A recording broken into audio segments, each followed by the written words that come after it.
Hello សួស្តីអ្នកទាំងអស់គ្នាស្វាគមន៍មកកាន់ The Story Podcast អេពីសូតថ្មីសម្រាប់សប្តាហ៍នេះយ៉ាងណាហើយទៅដល់ណាហើយសុខសប្បាយអត់អ្នកទាំងអស់គ្នា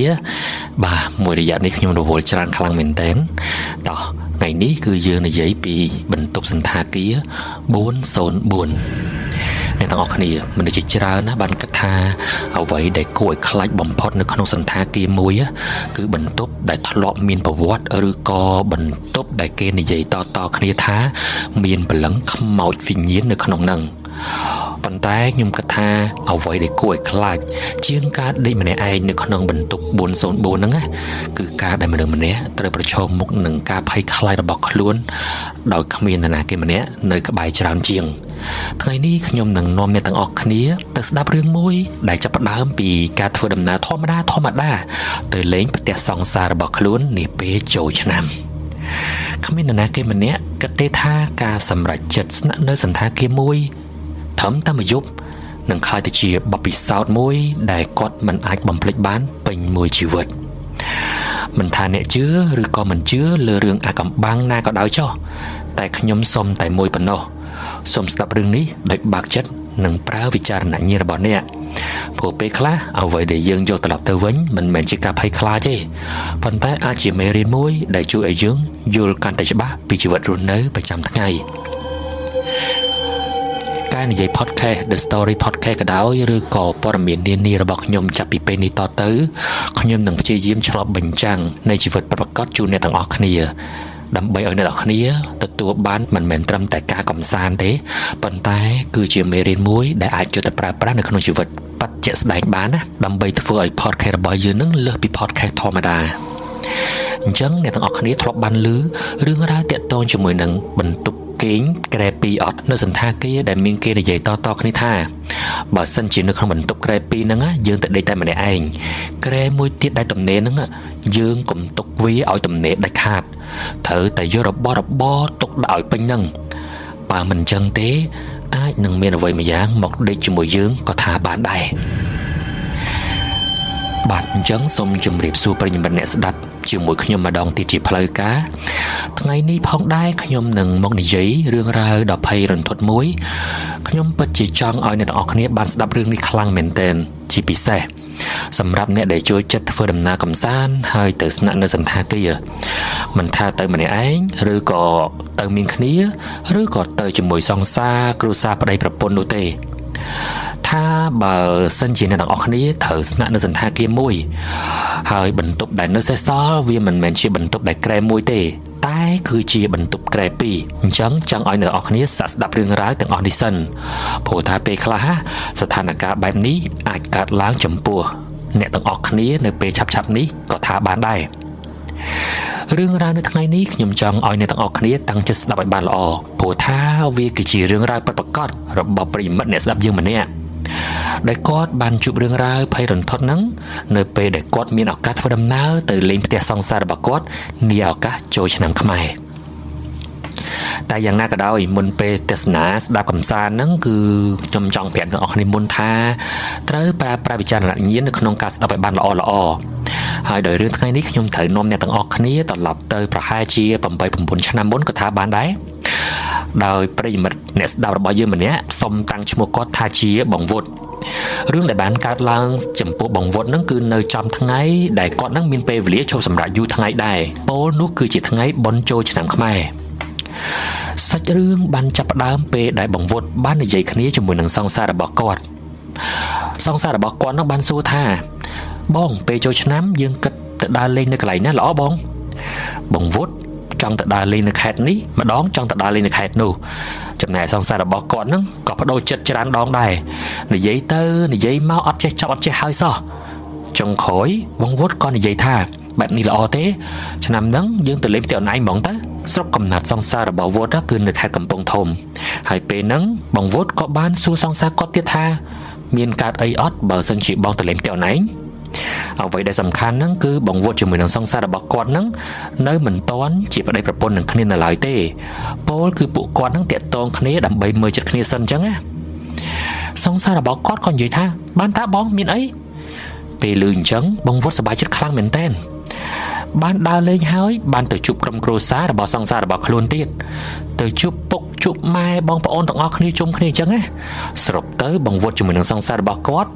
có yul prom srasru ni tha song gran chăm ní nâng nom ni từ lên tiệt song xa rồi bỏ quát nơi khai cầm pung thống tại mà đong hỏi bên nâng song xa rồi bỏ quát nâng ban thưa đầm ná tới muôn quát đợi ở bong vụt nâng chỉ lán từ tam cái rồi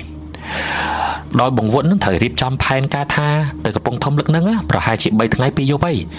song xa bỏ quát ban thưa đầm ná chinh tới muôn đậm bấy từ rồi cua xa bỏ niềng đó ngay để thời thưa đầm ná bong vụt quát ban bác làm to khluôn chinh tới tăng tài pi pro lâm bác tư chỉ rươi chỉ riêng mình đã mơ tới sự phiền tam phơi mình đã thưa ở đóng con nó so sánh khang mền tên rồi hốt ban từ đọc cái song xa bỏ quát nó cứ máu chật đập pi ngay trong là mồm của tha con còn bản bác lan lươn ấy đây trong pra pe về liệu tam phơi bạt mơ tới sự phiền tam đong phơi ảnh chứ á pe đại từ đó nó có ban chụp lại nộp tiền song xa bỏ quát hai có ban đa châu tơ chùm điệp xuôi cha tum bom ôn rịp rồi ở hai nứng vút con cọ ban từ ổng cối nhâm bay cho một đường song xa là bỏ con hai người dậy khné lên pin nu nẹp tè là bỏ song xa con nứng có ban su tha tao vút với cả ấy đai miền chịu ở vậy đai từ nam này chẳng á hai còn nòm khné nhâm bay chân từ bắn to bị nhâm bay cho một đường cru xa song xa con hơi con có ban nghị khốn tên này dậy cho một đường song xa là bỏ con tha dụng ní bong nơi sầm rạ tin ní mỏng mến xuống bong từ vô là bỏ mốc tai song xa là bỏ con hiện tẹt từ hơi có chạy tọt tha nơi teo vi ở su và mạn thấy bong phổ teo nhóm lại nó bắt tục bị banh ở hai bắt tục dương tay trắng á bong hai miền bong ôn con không muốn mình nơi lần này nhưng cái tha vi ở nọc sọc sù mẹ bong ai nhỉ trắng nhưng trong ai bong ai từ cây nơi sừng tha kia các bài teo vinh phổ tha sừng tha kia nó nơi chất các bài teo dương tê hơi khơi kế tiếp từ chu chul riệp trăm xa chỉ thâm mây đập chóp vút con mình toan ban slide top thay du pro ở vậy tê tay quát còn là đẹp tha trắng chạm xa là bóng bạc lan từ mơ sân mớ bạn cật rúi bộ có ban nom kia bạc lan trình từ bệnh tọt máu sang xa là bao con nó có ban prap từ tam phơi ni tam phơi nút đập bay nom vụt nắng từ rót sân tha kia thay bay mùi nằng bạt sân tha kia đại prap nắng cứ chỉ sân tha kia đại kê từ tại chu chua riệp trong xa chỉ thầm ấy á hai nực bể đại từ đó nắng bong vút luôn anh có khơi tha sân tha kia nắng mưa tới lọ ta đôi chiều với để song xa con nắng prap bật men sân tha kia nắng miền buồn tròn tại mơ tới sập hi là bao sân tha kia nắng vì đôi chia bẩn top nạn nơi bẩn đỏ xón chả hơn chiêng phổ vi mơ tới riêng ở chỗ trang cô xăm đáy còn tạc kế riệp trong xa chỉ thầm ấy ban sát ban chân tới có ban dày chỉ một lần song xa là bỏ có tha ôn cả lại ní mơ tới tôi dọc bàn ọt ấy tái bong xăm tầm giảng ấy nè cứ xăm ở miền bẩn top kre môi tới bàn này bong ọt trong kênh bẩn top đại miền kre pí được kre chả này phổ bong ọt sơi thở rơi khăn đi chỉ một bẩn top bát nắng ấy song xa có ngo mền tên hay có su tha mày trắng bóng bạn vút có to vĩnh tha pe đại đi kre pí mẹ rõm tha bong ọt đây mà này anh bởi chứ đôi miền nạt cái mặt đây chấm môi song xa có đẹp tha bạch khai với bong hai mơ tới sân tha kia nó còn mình nãy ấy nana đây và hai chị kia so bật tục hẻ mũi tái nơi pe đại vụt chụp làn hơi có ban đá cho tới gần lại từ tụp nhiều đậm bay su non bị pon mấy anh chăng á thật ta mi mình tục kinh bài na khla đậm lại bằng màn anh chăng từ pe đại từ đó còn lại từ tụp nhiều nắng đôi chỉ chụp Việt Nam lên complain cho mình quát co mình đắng chẳng đắng thật con nắng mình chưa chết ở vậy hỡi ao từ chụp to tại bàn đôi chỉ pre chi mà chắc ban riệp chấm rồi ban nó mà ao còn chăng á pe đại quát xua riêng đầm lại ở vậy rủi ro nó bốc còn lại có ban prap mà vinh tha pe nắng bụi giếng nơi sao ta bình tốt đại miền creepy nè bông quát còn xua bình chậm đóng tiết tha ẩm miên sao và tốt khẽ môi mến bốc còn lại có tạo vinh tha pe ní sân tha kia nơi sao tại bình tốt creepy tê phổ sân tha kia từ từ chua chua ruồi miền lại cả nát mây sả láng trắng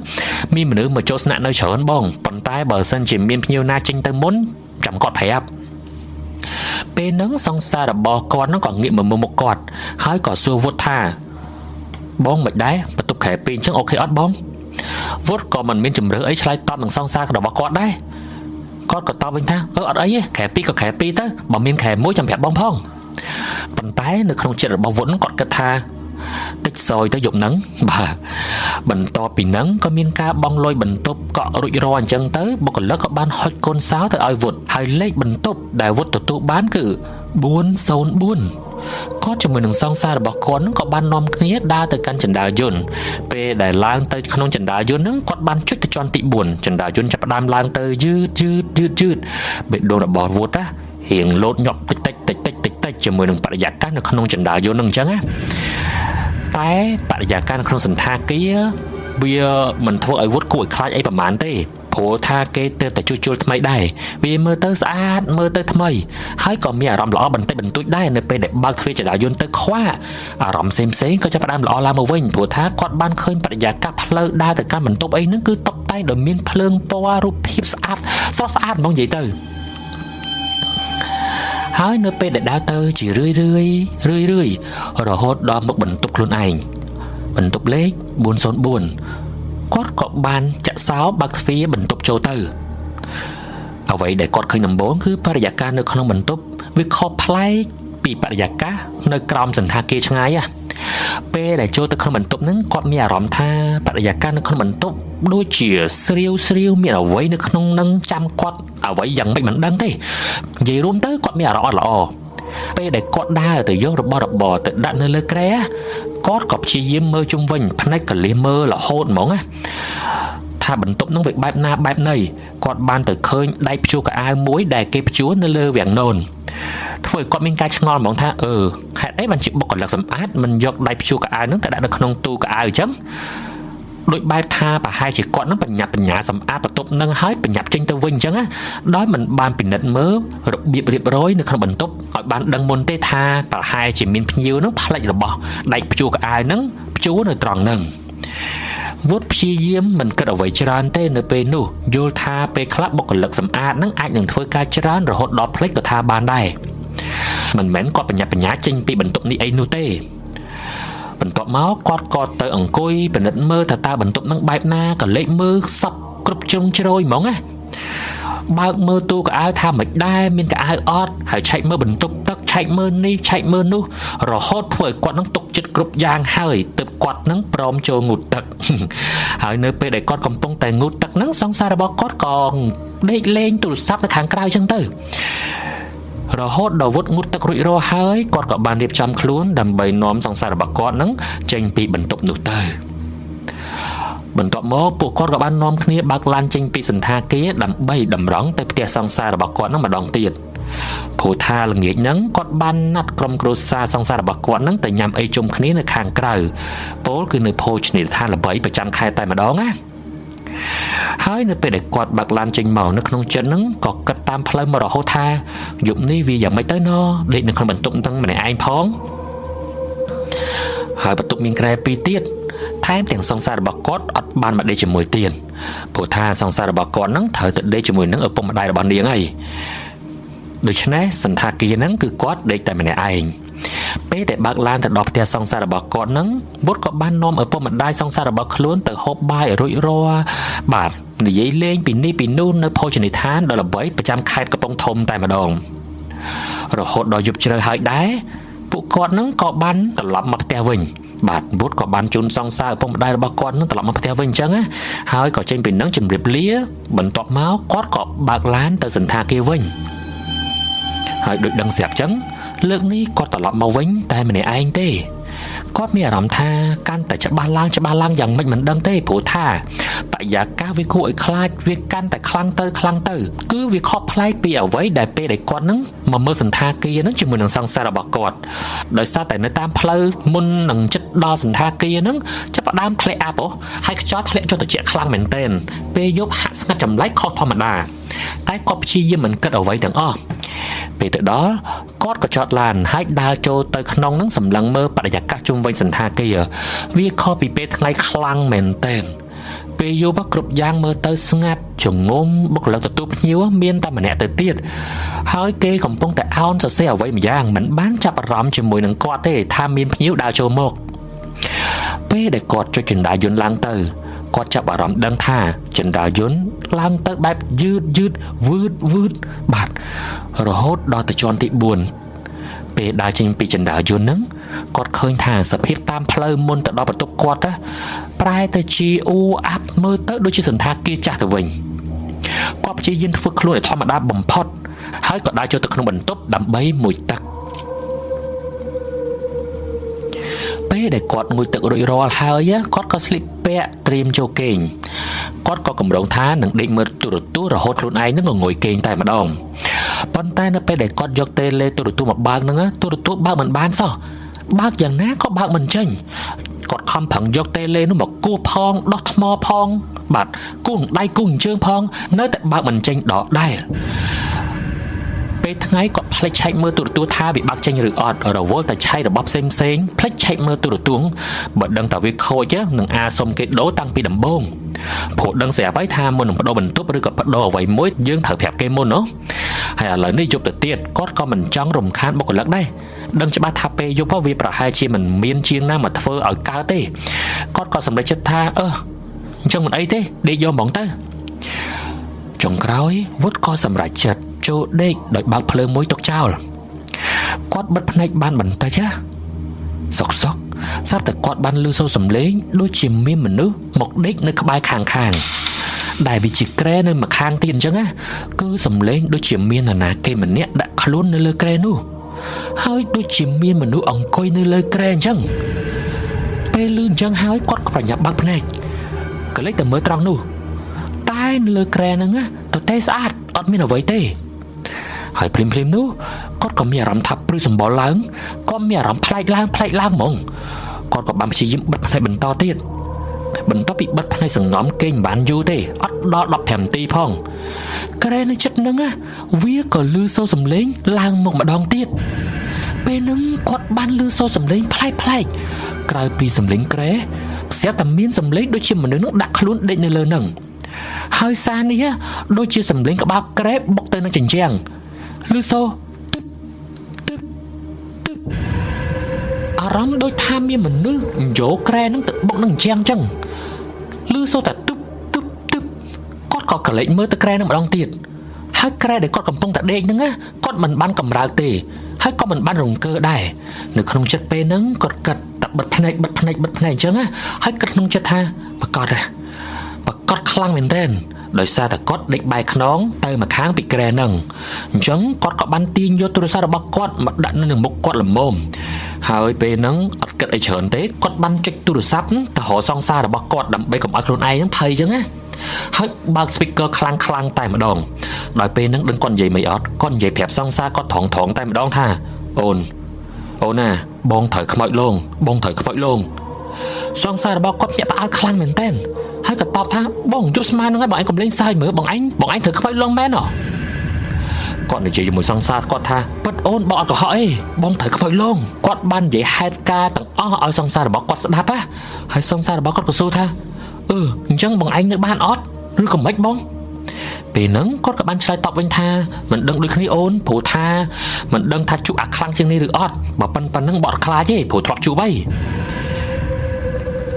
តែបើធ្ងន់ជាងហ្នឹងប្រហែលជាធ្លាប់នៅអត់បានដូចគ្នាគាត់ក៏បានសួរតទៅសង្សារគាត់វិញថាអូនតើសន្តាគារហ្នឹងអូនឯងធ្លាប់ដឹងថាមានប្រវត្តិខ្មោចលងអីអត់ពីមុនមកសង្សាររបស់គាត់ក៏តបថាអត់ទេបងអត់ដែលឮទេធ្លាប់តែឮពីមុនមកថាជាសន្តាគារចាស់មួយតែឥឡូវគេជួសជុលរៀបចំសារជាថ្មីអញ្ចឹងណាស្រាប់តែពេលដែលគាត់កំពុងតែនិយាយគ្នាជាមួយនឹងសង្សាររបស់គាត់ហ្នឹងអាក្រែនៅម្ខាងទៀតហ្នឹងចាប់ផ្ដើមរង្គើជារឿយហើយបង្កសំឡេង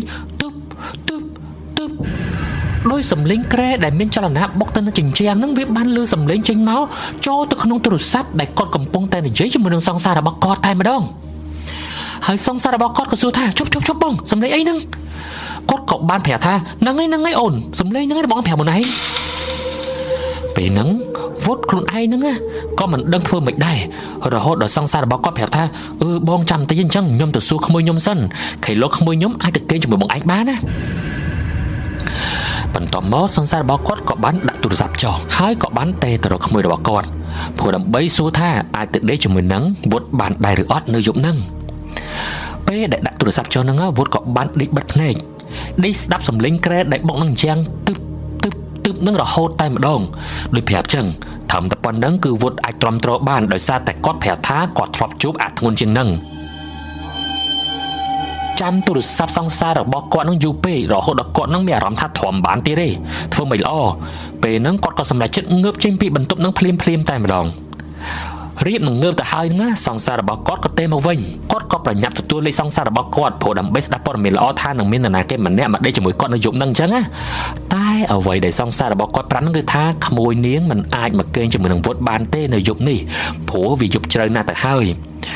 វុតក៏ប្រាប់ថាអត់អីទេអញ្ចឹងគាត់អាចធំធោបានប៉ុន្តែសង្សាររបស់គាត់ក៏ប្រាប់ថាបងឯងសាកទៅសុំគេដូរបន្ទប់គេលោកគេដូរឲ្យបានណាវុតក៏ប្រាប់ថាអូខេចាំគាត់ទៅសួរគេសិនហើយក៏បិទទូរស័ព្ទទៅវុតខ្លួនឯងហ្នឹងក៏បានដេកកាន់ទូរស័ព្ទព្យាយាមមិនគិតអ្វីទេធ្វើយ៉ាងម៉េចល្អគួរបដូរបន្ទប់ឬក៏មិនគឺគាត់នៅស្ទាក់ស្ទើរអញ្ចឹងព្រោះអីថាយប់ហើយព្រោះថាយប់ហ្នឹងបើដើរចុះទៅក្រោមប្រាប់គេគាត់ខ្លាចត្រូវខ្មោចលងតាមផ្លូវហើយក៏មិនប្រកាសដែរថាពេលដែលដូរបន្ទប់ហ្នឹងអត់ជួបខ្មោចលងមកតង់ទៀតអញ្ចឹងណាជាពិសេសហ្នឹងអ្វីដែលគាត់ខ្លាចបំផុតខ្លាចជួបខ្មោចនៅក្នុងចណ្ដាលយន្តតែម្ដងចប់មិនខានពេលហ្នឹងគឺគាត់ងងុយក៏ងងុយតែមិនដឹងធ្វើម៉េចក៏សម្រេចចិត្តលើកចុងក្រោយហើយគាត់ព្យាយាមងាកទៅមើលថាតើអាក្រែដែលលឺសូរទុបហ្នឹងវាមានអីកាត់ឡើងឬអត់ពេលដែលគាត់បែរទៅក្រែមួយនោះគ្រប់យ៉ាងបែរជាស្ងប់ស្ងាត់លែងលឺសំឡេងតែម្ដងក្រែហ្នឹងមើលទៅមានរបៀបរៀបរយអត់មាននរណាគេដេកនៅលើហ្នឹងហើយសំឡេងដែលដូចមនុស្សអង្គុយងរួនវាហ្នឹងណាគឺអត់មានបន្តទៀតទេអត់មានស្លាកស្នាមអត់មានអ្វីទាំងអស់ក្រែនៅមួយកន្លែងរហូតដល់ចុងក្រោយវុតទ្រាំមិនបានគាត់ក៏បានដើរទៅទូខោអាវទៅយកកាបូបរបស់ខ្លួនឯងហើយនឹងរបស់ផ្សេងទៅដាក់នៅលើហ្នឹងធ្វើឲ្យរញ៉េរញ៉ៃពេញហ្នឹងហ្មងណាហើយបន្ទាប់មកគាត់ដកខ្នើយមួយពីក្រែមួយហ្នឹងយកទៅដេកអោបទៀតដេកកលជើងអញ្ចឹងទៅហើយក៏និយាយជាមួយក្រែមួយហ្នឹងបែបថាក្រែនេះមិនទំនេរទេមិនបាច់មកដេកទេអត់មាននរណាគេឲ្យដេកទេគាត់និយាយអញ្ចឹងនិយាយជាមួយគេចោលអញ្ចឹងទៅពេលដែលគាត់និយាយបែបហ្នឹងរួចហើយគាត់ក៏ព្យាយាមសង្ងំបិទភ្នែកដេកទៅ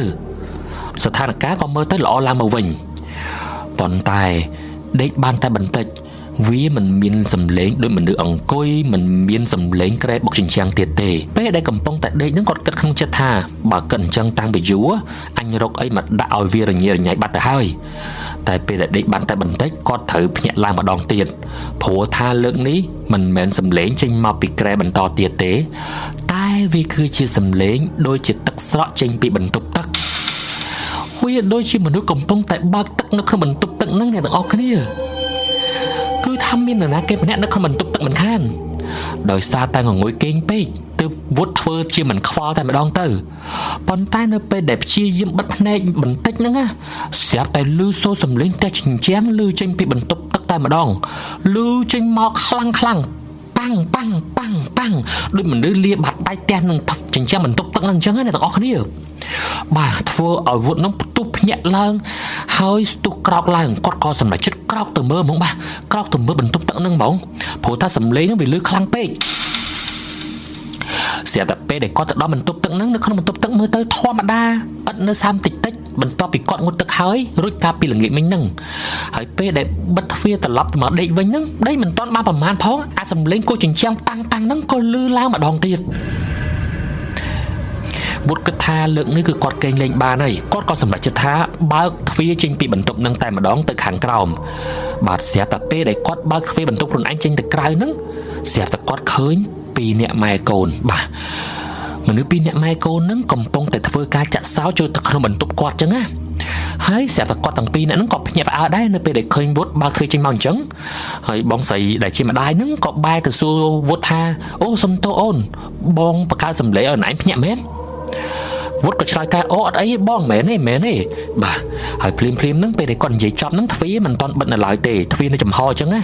ខាងមុខគាត់នៅមានពីរអ្នកម៉ែកូនដែលកំពុងតែចាក់សោចូលទៅក្នុងបន្ទប់របស់គាត់តែគាត់ឮសូរសំឡេងអាផ្ទះជញ្ជាំងហ្នឹងឮសូរផាំងគាត់ឮច្បាស់តែអាសំឡេងហ្នឹងណាមើលទៅមានតែខ្លួនគាត់តែប៉ុណ្ណោះដែលឮព្រោះថាពីរអ្នកម៉ែកូនដែលនៅខាងក្រៅបន្ទប់ហ្នឹងអត់មានបដកម្មអ្វីទាំងអស់រហូតទៅដល់ពួកគាត់ហ្នឹងចាក់សោចូលទៅក្នុងបន្ទប់អត់មាននិយាយអ្វីជាមួយនឹងវុតដូចគ្នាបាទអញ្ចឹងវុតដឹងច្បាស់ហើយថាមានតែគាត់តែប៉ុណ្ណោះដែលបានឮសូរសំឡេងហ្នឹងគាត់ក៏សម្រេចចិត្តដើរចេញពីបន្ទប់ហ្នឹងបិទទ្វារតែម្ដងហើយក៏សម្រេចចិត្តចុះទៅកន្លែងទទួលភ្ញៀវនៅពេលនេះម៉ោងប្រហែលជា2ឬ3យប់ទៅហើយទៅដល់កន្លែងទទួលភ្ញៀវគាត់ឃើញថាកន្លែងគេហ្នឹងបើកភ្លើងព្រឹមហើយបុគ្គលិកដែលនៅកន្លែងទទួលភ្ញៀវហ្នឹងមិនបាននៅកន្លែងហ្នឹងទេគាត់បាត់ទៅណាក៏មិនដឹង ពេលនោះគាត់មានអារម្មណ៍ថានៅកន្លែងទទួលភ្ញៀវគឺគាត់នៅតែម្នាក់ឯងមានអារម្មណ៍ថាខ្លាចជាងនៅក្នុងបន្ទប់ខ្លួនឯងទៅទៀតព្រោះថាបរិយាកាសខាងក្រោមវាទលាយតែងងឹតដែលឃើញកន្លែងចតឡានឃើញព្រៃឃើញអ្វីផ្សេងគាត់ព្រឺសម្បល់ខ្លាំងមែនទែនគាត់ក៏សម្រេចចិត្តថាអត់បានទេនៅនេះវមកអាធ្ងន់អាធំជាងហ្នឹងក៏ថាបានដែរបាទធំមិនបានគាត់ក៏ត្រឡប់ទៅបន្ទប់វិញល្អជាងបន្ទាប់ពីត្រឡប់ទៅបន្ទប់វិញហើយពេលដែលគាត់បើកទ្វារបន្ទប់ចូលទៅដេកហ្នឹងអាសំឡេងគោះជញ្ជាំងនៅលឺអ្នកទាំងអស់គ្នាបាទនៅលឺទៅជារឿយផាំប៉ាប់វុតក៏សម្រេចចិត្តថាអត់ដេកទេគាត់នឹងមិនដេកទេយប់ហ្នឹងគាត់អង្គុយលើគ្រែលេងទូរស័ព្ទតែម្ដងគាត់ចង់ដឹងថាជំមើគេលេងគាត់ដល់កម្រិតណាបាទចិត្តសឿងដែរជំមើអាសំឡេងគោះជញ្ជាំងហ្នឹងវាឈប់លឺនៅពេលណាអញ្ចឹងណាតែវាមិនងាយដូចអ្វីដែលវុតគិតនោះទេព្រោះពេលដែលគាត់កំពុងតែអង្គុយចុចលេងទូរស័ព្ទបានបន្តិចចុងក្រែរបស់គាត់ហ្នឹងបាទអាចុងក្រែដែលគាត់កំពុងតែអង្គុយលេងហ្នឹងណាស្រាប់តែវាស្រស់ចុះព្រឹមធ្វើឲ្យគាត់នឹងឃើញនឹងព្រៃស្រស់តែម្ដងពេលដែលគាត់កំពុងតែអង្គុយលេងទូរស័ព្ទហ្នឹងវាស្រស់ចុះទាំងដែលមិនមានអ្វីនៅលើហ្នឹងទេហាក់បីដូចជានរណាគេម្នាក់ឡើងមកជន់លើក្រែហ្នឹងអញ្ចឹងពេលហ្នឹងគាត់ភ្ញាក់ផ្អើលរហូតដល់គិតអ្វីមិនចេញចង់យំក៏យំមិនចេញចង់ជេរខ្លួនឯងតិចថាល្ងើមែនតើនោះមិនគួរណាឡើងមកវិញអញ្ចឹងណាហេតុអ្វីបានជាមិននៅក្រោមហ្នឹងទៅបាទហើយគាត់គិតថាបើពីក្បាលល្ងាចគាត់សុំបុកលឹងបដូរបន្ទប់តាំងពីដំបូងវាចាប់បាត់ហើយអញពេលហ្នឹងចិត្តម៉ោង 4 ទីភ្លឺទៅហើយគាត់មិនដឹងធ្វើអ្វីឲ្យប៉ັດប្រកាសមែនពេលឃើញក្រែស្រត់ចុះអញ្ចឹងហើយគាត់បានងាកទៅឃើញតាមបង្អួចឃើញផ្ទះរបស់ម្ចាស់ទឹកម្ចាស់ដីរបស់សន្តាគារតាមបង្អួចល្មមបាទគាត់ក៏បានលើកដៃសំពះហើយគាត់និយាយថា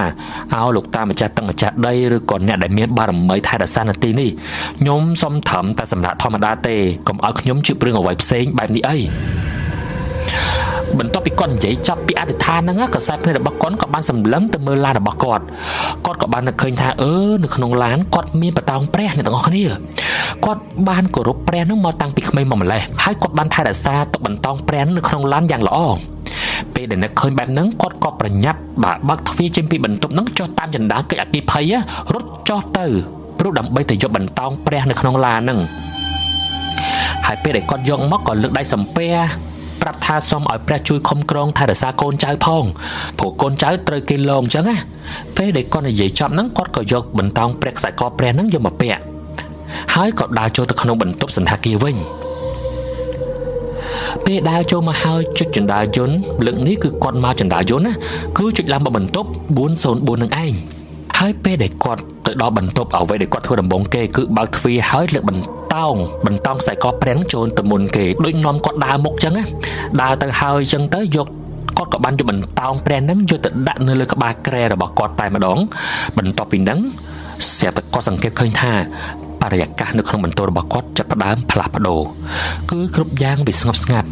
មិនមានសំឡេងគោះក្រែមិនមានសំឡេងអ្វីសពគ្រប់បែបយ៉ាងសំឡេងនៅក្នុងបន្ទប់ទឹកស្រក់ទឹកអីហ្នឹងក៏លែងមានដែរវាធ្វើឲ្យអារម្មណ៍គាត់ហ្នឹងធូរចិត្តខ្លាំងមែនតើម៉ោង 4 យប់ទៅហើយអ្នកទាំងអស់គ្នា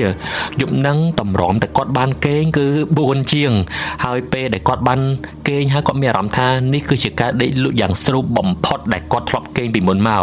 បើគាត់ដឹងបែបហ្នឹងគាត់ចុះទៅយកបន្តោងព្រះតាំងពីដំបូងមកម្លេះប្រហែលជាចាប់រឿងតាំងពីម៉ោង 1 ម៉ោង 2 យប់ម្លេះពេលព្រឹកឡើងវុតក៏បានសម្រេចចិត្តចុះទៅប្រាប់បុគ្គលិកថានៅសល់2យប់ទៀតហ្នឹងណាគឺគាត់សុំដុតបន្ទប់បានអត់គាត់ប្រាប់ថាគាត់អត់បានដេកទេយប់មិញគាត់ឮសូរសំឡេងនេះសំឡេងនោះអញ្ចឹងណាហើយបុគ្គលិកមើលមុខគាត់ហើយក៏មិនបានឆ្លើយតបអ្វីដែរវុតក៏សួរថាបន្ទប់ហ្នឹងមានប្រវត្តិអីអត់អូនគាត់សួររបៀបថាចង់ដឹងចង់ឮអញ្ចឹងណាបុគ្គលិកក៏ប្រាប់ថាខ្ញុំអត់ដឹងដែរបងខ្ញុំតាមតែខ្ញុំជាបុគ្គលិកថ្មីសំណាងល្អដែរបុគ្គលិកក៏ព្រមបដូរបន្ទប់ឲ្យគាត់អញ្ចឹងទៅពោលគឺបដូរពីជាន់ទី4មកជាន់ទី2វិញសំខាន់គឺជាបន្ទប់ក្រែ2ដូចដើមតែយប់ទី2នេះវុតប្រាប់ថាគាត់ដេកលក់ស្កប់ស្កល់គាត់បានជួបរឿងអ្វីដែលភ័យខ្លាចដូចនៅជាន់ទី4នេះប្រហែលជាមកពីបារមីបន្តោងព្រះដែលគាត់ពាក់បូជាមកតាមថែរក្សាឲ្យមើលទៅហើយពីយំដែលនៅសេសសល់ហ្នឹងគឺគាត់គេងលក់ធម្មតាអត់មានបញ្ហាអីទាំងអស់តែម្ដងបាទជាមួយនឹងសន្តាគារក្រែពីបែបនេះខ្ញុំជឿថាមិនថាគេមិនថាខ្ញុំទេនៅពេលដែលទៅដេកម្នាក់ឯងហើយបានបន្ទប់ក្រែពីបែបនេះទៀតធ្វើឲ្យយើងមានអារម្មណ៍ខ្លាចតិចតួចដែរដែលនេះជារឿងរ៉ាវដែលគ្នាយើងជាច្រើនអ្នកចូលចិត្ត ប្រាប់ថាបើយើងទៅណាមកណាហើយចូលគេងសន្តាគារបានបន្ទប់ក្រែពីរបែបហ្នឹងណាបើសិនបើក្រែមកខាងទៀតទំនេរគួរតែយករបស់អ្វីមួយយ៉ាងយកមកដាក់ឲ្យរាយពេញហ្នឹងទៅបើមិនអញ្ចឹងទេនឹងមានអ្វីមួយយ៉ាងមកដេកជាមួយយើងហើយដូច្នេះវាអាចជាការពិតដែរដូចថ្មីនេះអញ្ចឹងខ្ញុំបានទៅលេងខេត្តមួយហើយខ្ញុំក៏បានបន្ទប់ក្រែពីរដូចគ្នាដោយសារតែយើងដឹងខ្លះពីរឿងហ្នឹងណាពេលដែលបានចូលទៅក្នុងបន្ទប់ហ្នឹងគឺខ្ញុំយកវ៉ាលីយកអីទៅរៀបចំពេញហ្នឹងតែម្ដងវាជាជំនឿរបស់មនុស្សជាច្រើននេះហើយបានប្រាប់ថាប៉ះសិនបើមិនធ្វើអញ្ចឹងទេវាអាចមានរឿងរ៉ាវអ្វីកើតឡើងអញ្ចឹងណាហើយវាមិនមែនតែរឿងដែលបង្វត់និយាយឲ្យយើងស្ដាប់នៅថ្ងៃនេះទេតែវាអាចមានរឿងរ៉ាវច្រើនផ្សេងទៀតដែលទាក់ទងជាមួយនឹងការស្នាក់នៅបន្ទប់ដែលមានក្រែពីរបែបនេះចុងក្រោយថ្ងៃនេះរឿងរ៉ាវទាំងអស់ហ្នឹងបានចប់ហើយអ្នកទាំងអស់គ្នាប៉ុន្តែវាមិនមែនគ្រាន់តែជារឿងបន្ទប់លេខ404ឬក៏រឿងរបស់ក្រែមួយដែលនៅទំនេរនោះទេវាបានធ្វើខ្ញុំគិតថាអញ្ចឹងមនុស្សយើងគ្រប់គ្នាសុទ្ធតែមានបន្ទប់លេខ404នៅក្នុងចិត្តរបស់យើងរៀងខ្លួនគឺជាបន្ទប់មួយដែលយើងមិនចង់ចូលទៅ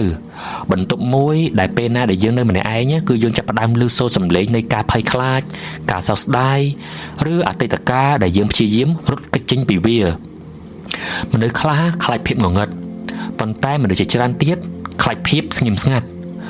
ព្រោះនៅពេលដែលគ្រប់យ៉ាងស្ងាត់គឺជាពេលដែលយើងចាប់ផ្ដើមឮសូរសំឡេងនៅក្នុងចិត្តរបស់ខ្លួនយើងសំឡេងដែលរំលឹកពីកំហុសសំឡេងដែលរំលឹកពីមនុស្សដែលបានចាក់ចេញទៅសំឡេងដែលរំលឹកពីពាក្យមួយឃ្លាដែលធ្លាប់ធ្វើឲ្យយើងឈឺចាប់ខ្ញុំសង្កេតឃើញរឿងមួយនៅក្នុងសាច់រឿងនេះគឺពេលដែលវុតកាន់តែខ្លាចគាត់កាន់តែឮសូរសំឡេងច្រើនឡើងគាត់ព្យាយាមបិទភ្នែកប៉ុន្តែសំឡេងអត់បាត់ទេគាត់ព្យាយាមទ្រាំប៉ុន្តែការភ័យខ្លាចកាន់តែធំឡើងនៅក្នុងជីវិតពិតក៏ដូចគ្នាមានបញ្ហាខ្លះយើងកាន់តែរត់គេចវាកាន់តែមកលងយើងមានការឈឺចាប់ខ្លះកាន់តែធ្វើដូចជាមិនមានវាកាន់តែមានឥទ្ធិពលលើយើងរហូតដល់ពេលមួយវុតចាប់ផ្ដើមធ្វើអ្វីមួយគាត់មិនអង្គុយរងចាំឲ្យការភ័យខ្លាចនឹងគ្រប់គ្រងគាត់បន្តទៀតទេមិនថាអ្នកជឿលើជំនឿរបស់គាត់ឬក៏មិនជឿក៏ដោយអ្វីដែលសំខាន់គាត់បានសម្រេចចិត្តថាគាត់នឹងមិននៅស្ងៀមចាំឲ្យការភ័យខ្លាចគ្រប់គ្រងអារម្មណ៍របស់គាត់នោះឡើយខ្ញុំគិតថានេះជាមេរៀនសំខាន់ដែរពេលខ្លះអ្វីដែលផ្លាស់ប្ដូរជីវិតយើងមិនមែនដោយសារតែបញ្ហាបាត់ទៅទេតែដោយសារតែយើងឈប់អនុញ្ញាតឲ្យបញ្ហានោះវាគ្រប់គ្រងចិត្តរបស់យើងនៅក្នុងជីវិតអ្នកមិនអាចជ្រើសរើសបានទេថាយើងនឹងជួបរឿងលំបាកឬក៏អត់ជួបប៉ុន្តែយើងអាចជ្រើសរើសបានថាតើយើងនឹងឆ្លើយតបចំពោះវាបែបណាអ្នកខ្លះចំណាយពេលពេញមួយជីវិតរស់នៅក្នុងភាពភ័យខ្លាចដែលមិនទាន់បង្កើតផងខ្លះទៀតមិនហ៊ានចាប់ផ្ដើមធ្វើអ្វីមួយព្រោះខ្លាចបរាជ័យអ្នកខ្លះមិនហ៊ានស្រឡាញ់នរណាគេម្នាក់ព្រោះខ្លាចការឈឺចាប់ខ្លះទៀតមិនហ៊ានផ្លាស់ប្ដូរជីវិតព្រោះខ្លាចអនាគតទៅបរាជ័យ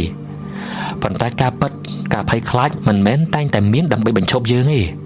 ពេលខ្លះវាគ្រាន់តែចូលមកសួរយើងថាតើអ្នកនឹងអនុញ្ញាតឲ្យវានឹងគ្រប់គ្រងជីវិតអ្នកឬក៏អ្នកនឹងនៅបន្តដើរទៅមុខខ្ញុំមិនដឹងថាថ្ងៃនេះអ្នកទាំងអស់គ្នាកំពុងតែមានបន្ទប់404អ្វីទេនៅក្នុងជីវិតរបស់អ្នកប្រហែលជាវាជាបញ្ហាការងារប្រហែលជាវាជាបំណុលឬក៏ជាទំនាក់ទំនងដែលមិនអាចដោះស្រាយឬក៏ប្រហែលជាការភ័យខ្លាចណាមួយដែលធ្វើឲ្យអ្នកនឹងមិនអាចនៅម្នាក់ឯងបានប៉ុន្តែខ្ញុំសង្ឃឹមថាបន្ទាប់ពីស្ដាប់រឿងនេះហើយអ្នកនឹងចងចាំរឿងមួយ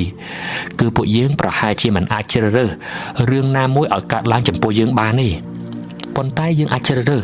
មិនឲ្យការភ័យខ្លាចឬក៏រឿងអាក្រក់ទាំងអស់ហ្នឹងខ្លាចទៅជាម្ចាស់ជីវិតរបស់យើងបានចាប់ពីពេលនេះតទៅហើយមុននឹងបញ្ចប់អេពីសូតថ្ងៃនេះខ្ញុំចង់ទុកសំណួរមួយឲ្យអ្នកទាំងអស់គ្នាពិចារណាបើថ្ងៃណាមួយអ្នកត្រូវចូលទៅក្នុងបន្ទប់លេខ404ហ្នឹងនៃជីវិតរបស់ខ្លួនយើងអ្នកនឹងរត់គេចចេញពីវាឬក៏អ្នកនឹងដើរចូលទៅប្រឈមមុខជាមួយវាហើយចេញពីបន្ទប់នោះវិញ